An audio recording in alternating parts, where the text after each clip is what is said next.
The crystal flute champagne glasses clinked together with a delicate chime.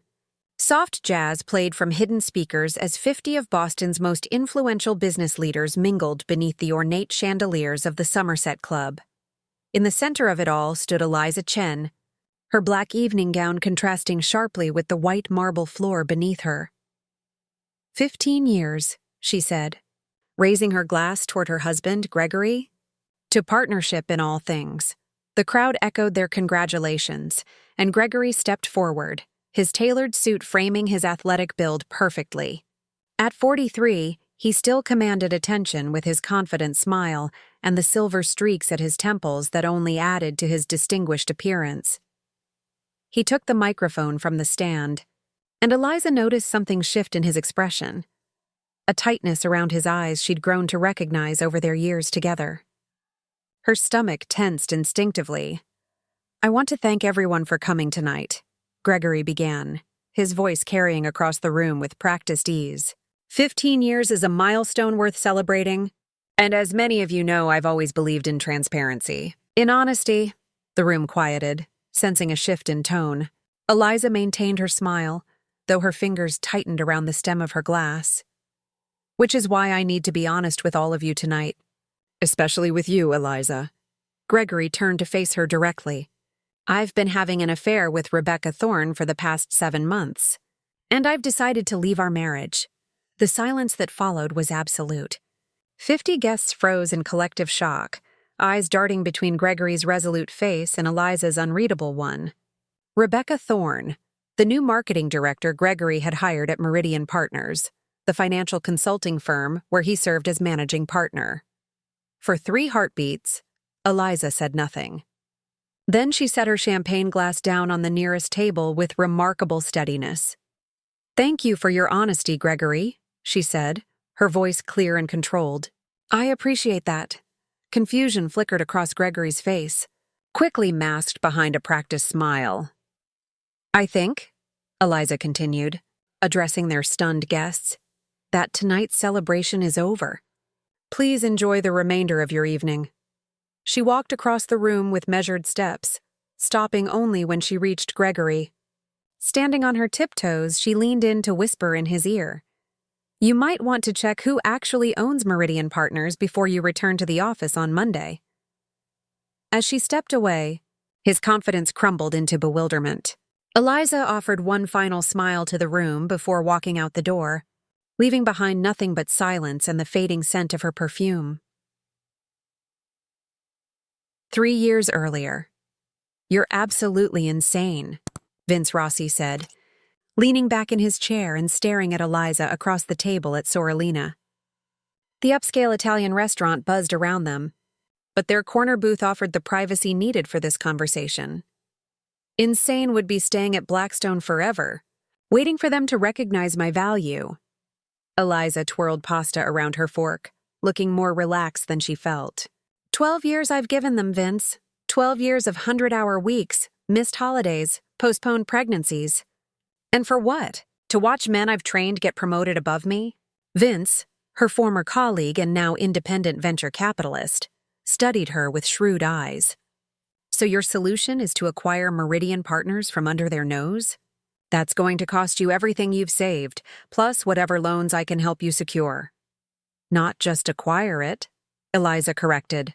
"Transform it. Meridian has solid bones but outdated leadership. Their client list is impressive, but they're losing market share every quarter.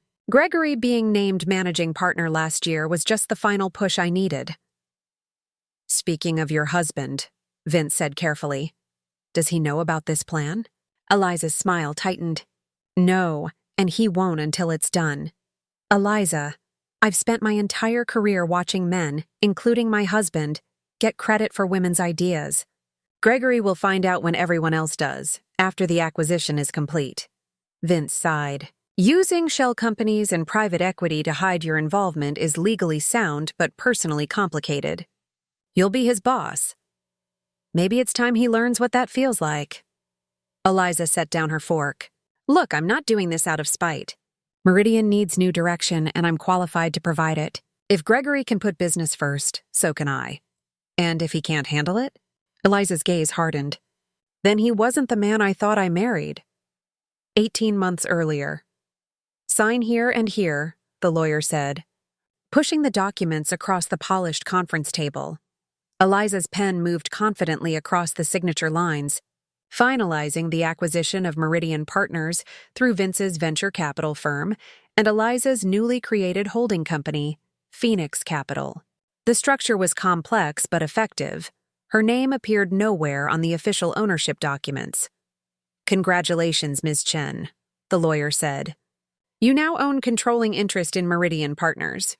Thank you, David. Eliza closed the leather portfolio. Remember, discretion is paramount. Of course. The board will be informed of the change in ownership tomorrow morning, but per your instructions, the details of who's behind Phoenix Capital will remain private. As she left the law offices, Eliza checked her phone to find 3 missed calls from Gregory. She called him back immediately. Hey, what's up? She asked, stepping into the elevator. Just got out of the board meeting, Gregory said, his voice unusually animated. They announced Meridian was acquired, but they're keeping the management team intact.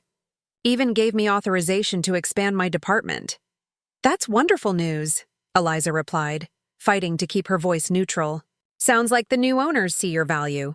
That's just it. Nobody knows who they are.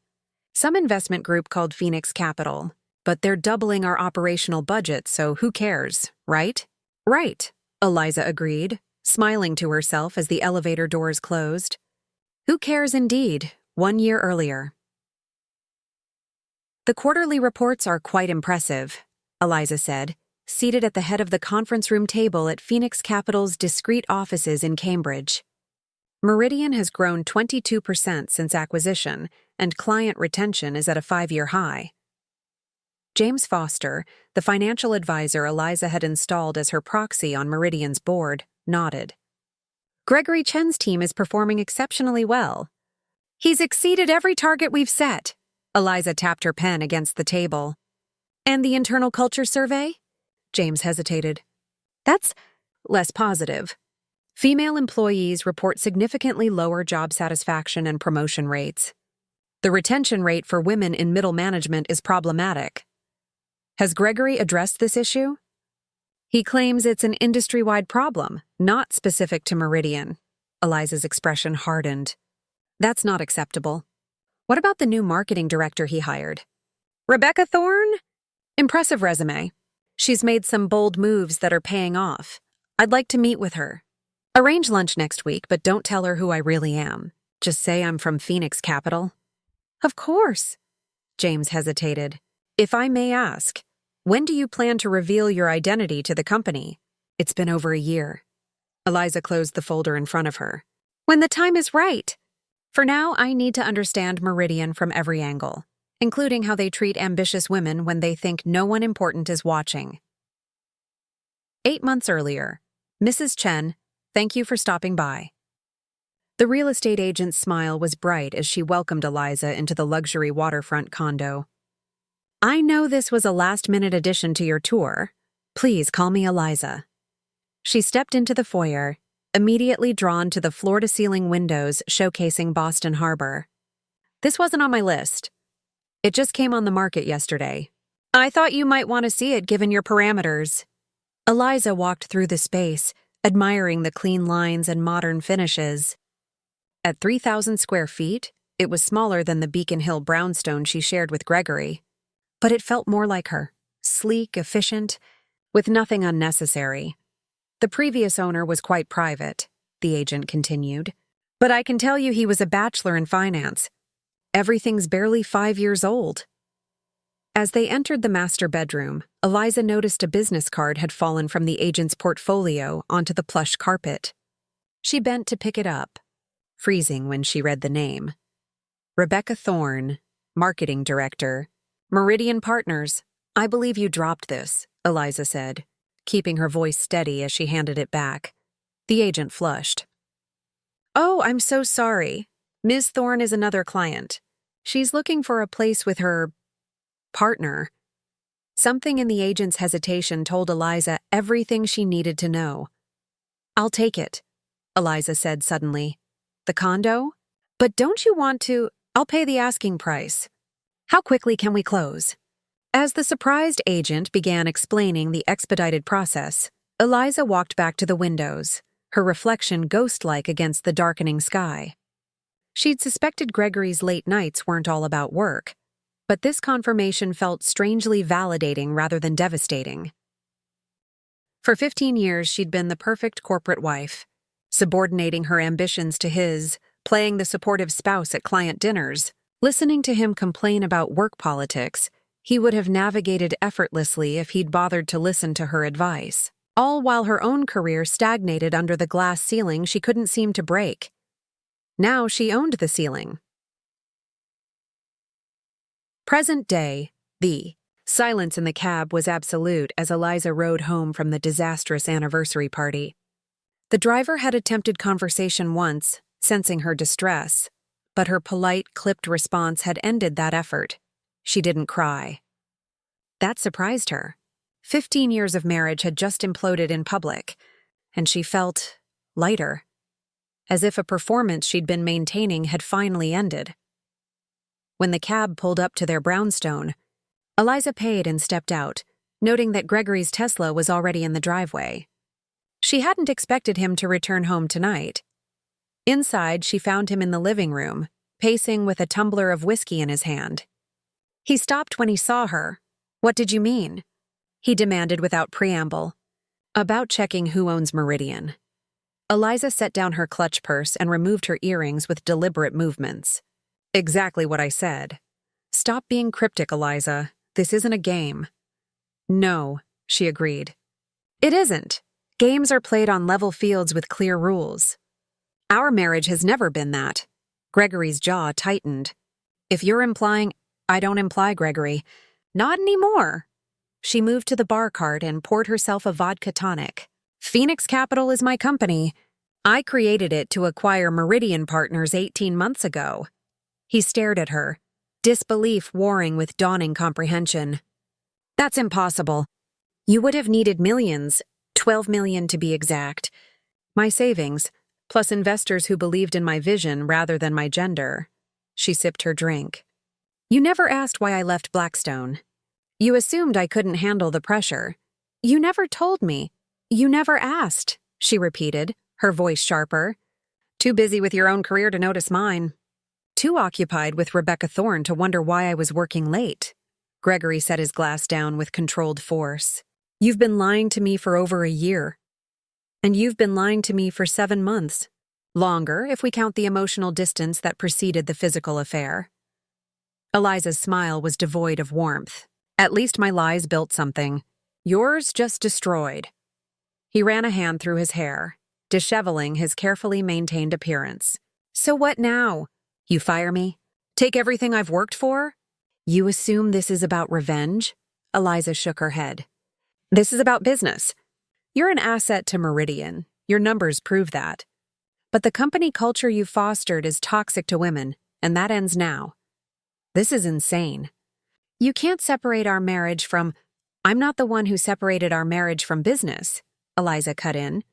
"You did that when you started sleeping with your marketing director." Gregory's expression darkened. "You had me investigated." "No. But Boston real estate is a small world, and Rebecca's realtor mistakenly showed me the condo you were helping her buy. The one just 3 blocks from Meridian."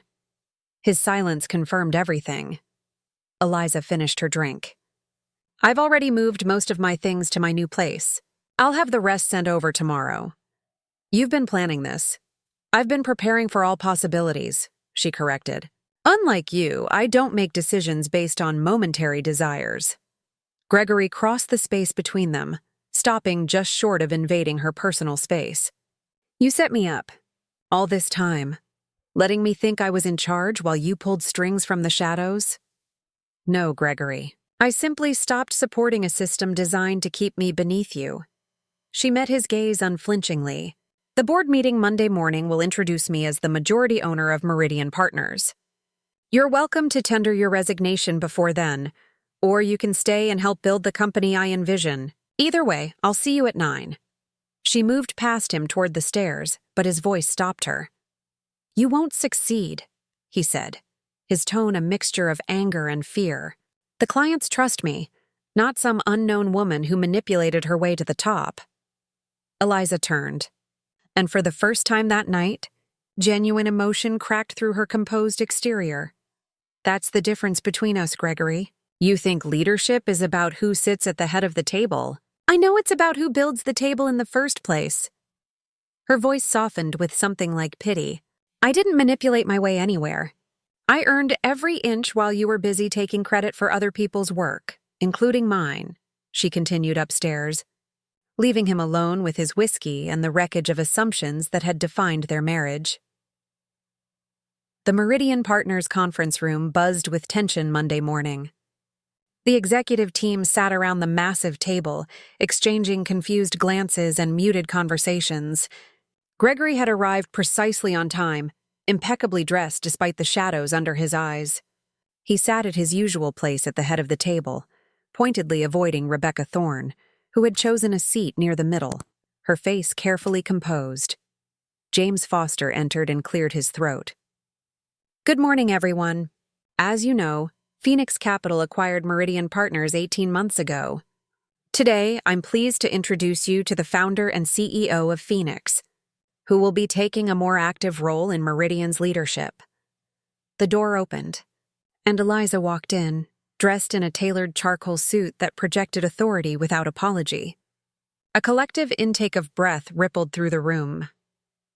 Good morning, she said, her voice steady. I'm Eliza Chen, founder of Phoenix Capital and majority owner of Meridian Partners. Gregory's knuckles whitened as he gripped the armrests of his chair. Rebecca's eyes widened in shock, darting between husband and wife as understanding dawned. I'll keep this brief, Eliza continued, moving to the head of the table. Gregory stiffened but didn't vacate the chair. For 18 months, I've observed Meridian's operations from a distance. You've achieved impressive financial results, but internal metrics show concerning patterns in how this company develops and retains diverse talent. She placed a folder on the table. Effective immediately, I'll be implementing a restructuring plan that addresses these issues while building on our financial strengths. With all due respect, interrupted Harold Wells, the aging CFO who'd been Gregory's staunchest ally. This is highly irregular. Gregory has led this company to record profits. Why change what's working? Because profit isn't the only metric that matters, Harold.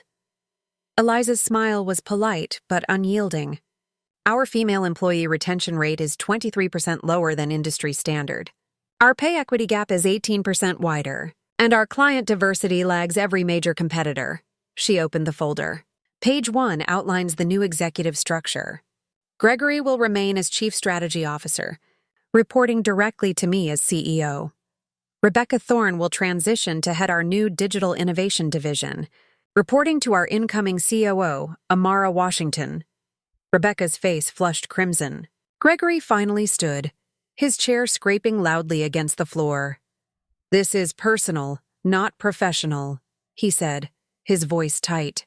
Everyone in this room should know that Eliza and I are separating, and this power play is nothing but revenge. Eliza didn't flinch. My personal life has no bearing on business decisions, Gregory. Something you might want to consider yourself. Her gaze flickered briefly to Rebecca before returning to him. If you find the new structure unacceptable, your contract includes generous severance terms. You can't just waltz in and, I can and I have.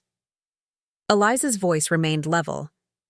I've spent 18 months learning everything about this company, including its strengths and weaknesses. The plan I'm implementing addresses both. And if I refuse? Gregory challenged.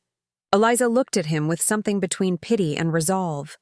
Then you'll be sacrificing the career you claim to value above all else, including our marriage, because of pride. Is that really the hill you want to die on? Rebecca stood abruptly. I should recuse myself from this discussion, given the circumstances.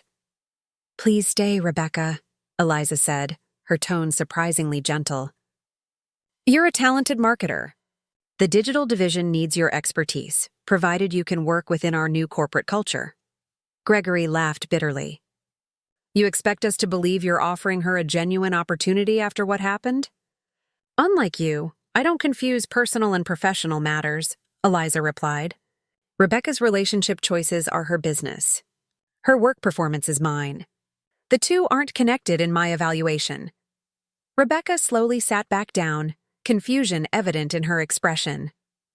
Now, Eliza continued, addressing the room, I understand this is a significant change. I'm offering each of you a place in Meridian's future, but that future will be different. More inclusive, more innovative, and ultimately, more profitable. You have until the end of the week to decide if you want to be part of it. She nodded to James, who distributed additional documents. These outline your individual roles in the new structure, along with performance expectations and compensation packages. Review them carefully. Gregory remained standing, his breathing heavy as he scanned the room.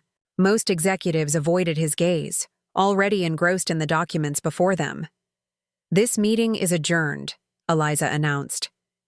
I'll be in the CEO's office for individual discussions throughout the day. As the team filed out, Gregory remained rooted in place. When the last person left, closing the door behind them, he turned to Eliza. You've been planning this for years, he said, his voice hollow. No, she corrected. I've been working toward this for years.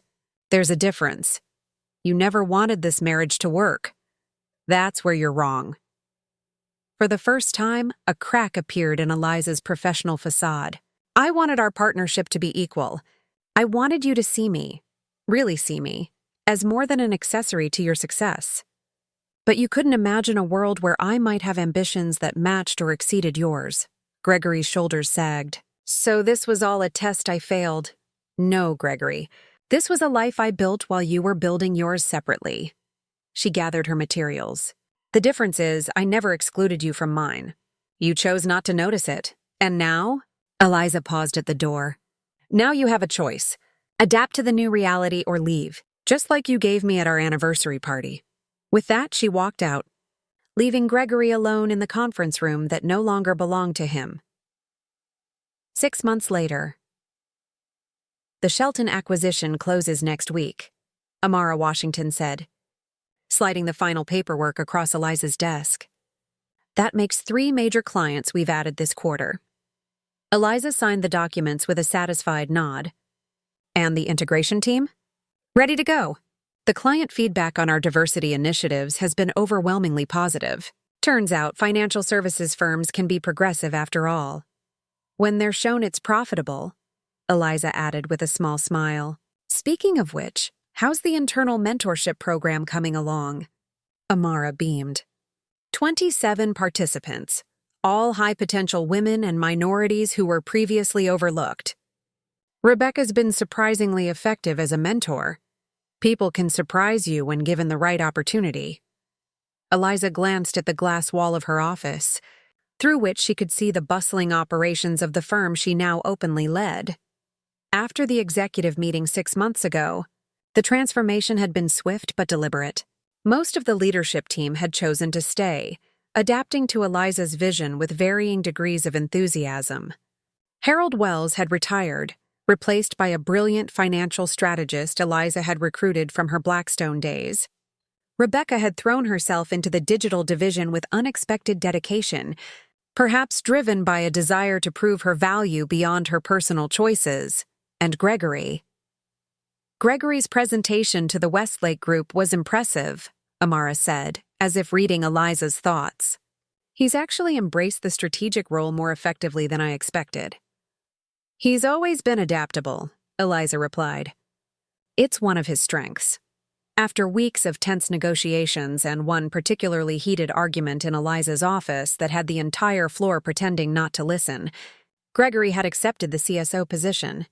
Their personal relationship remained severed. The divorce would be finalized next month.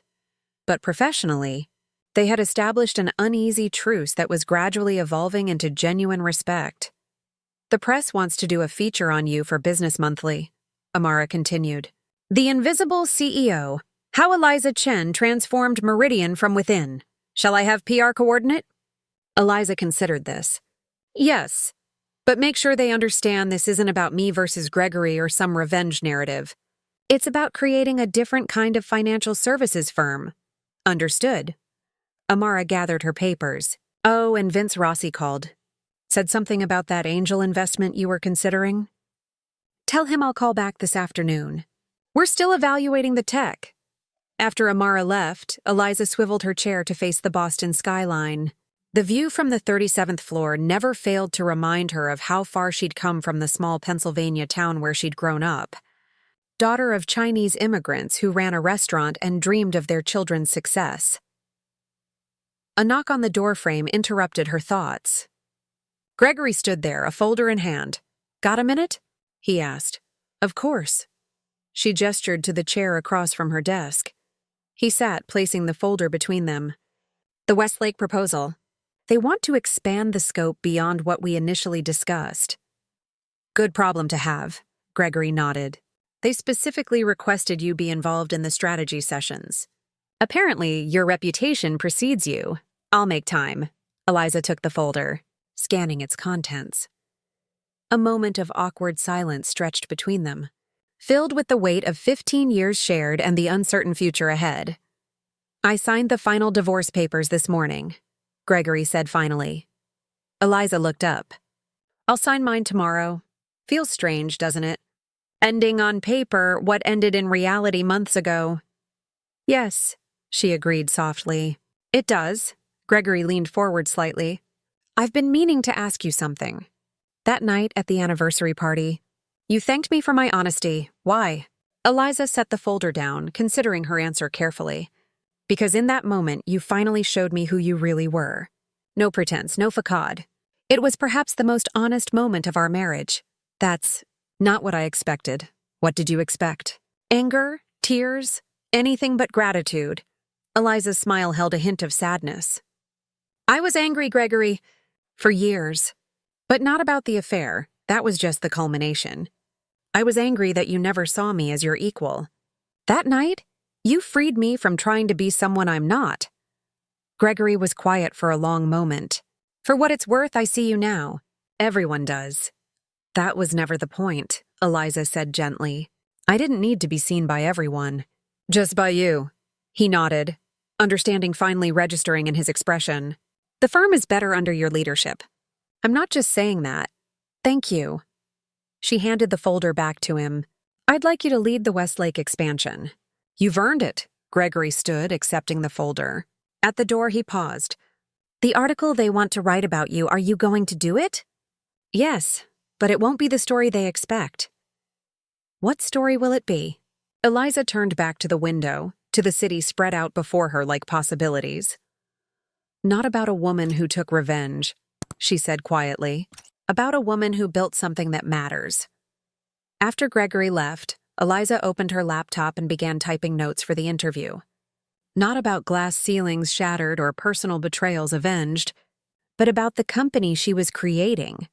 One where talent and ambition were rewarded regardless of gender, where mentorship replaced competition, and where even the most painful endings could lead to new beginnings. Outside her office, Meridian Partners hummed with the energy of transformation. And for the first time in years, Eliza felt truly at home in the world she'd built for herself.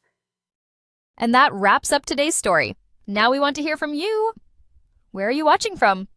Drop your city or country in the comments, and let's see how far these stories reach. If this story moved you or gave you chills, give it a like, share, and subscribe for more powerful stories. One last thing, rate the story from 1 to 10 in the comments. Your feedback helps us bring you even better ones next time. Thanks for watching. We appreciate you being part of this storytelling journey.